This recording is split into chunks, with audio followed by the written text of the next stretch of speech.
ciidamada booliiska dawladda Soomaaliya ee ka howlgala degmada Hodan magaalada Muqdisho ayaa baaritaano ay ka sameeyeen wadooyinka magaalada Muqdisho ayaa kadib waxay soo qabteen shixnado isugu jira qamri iyo sidoo kale xashiish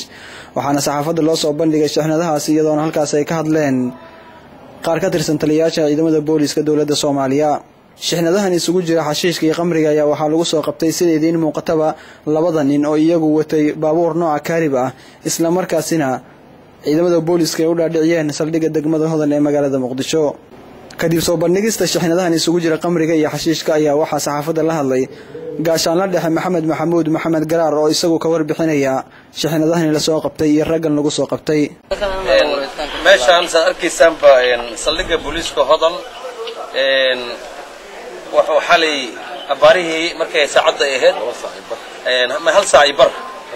hal saac bar 9:30 دقيقة مركي هاد واحد عيدن كي سمينا أمني وسوق كنترول كسمينا كيلومتر فور إكلح كرتون وجوديس يكون درت بقول صدق إسقال ضرب يحشش الداس وأهل كيلا يو كنتون جرام وعن وترجع أركيسان هل كان فدي أيام وتي ووديه باوركا يو نكيل السعودي sidoo kale taliyaha hoggaanka dambi baarista ee CID isla markaana afayeenka ciidamada booliiska dawladda Soomaaliya General Cabdullaahi Xasan Bariise ayaa isagu waxa uu sheegay in loo gudbin doono maxkamadda isla markaana markii la xukumo shixnadahan isugu jira qamriga iyo xashiishka lagu horgubi doono indhaha saxaafadda ujeedin intaas yarta laga furay oo xashiisha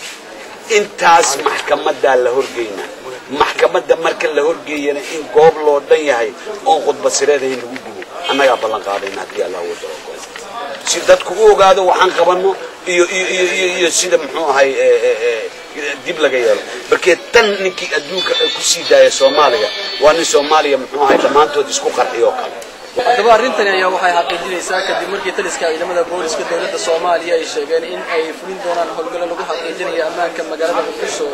iyadoo tani ay qayb ka tahay dhanka ammaanka waxaana muuqanaysa in shixnadan qamriga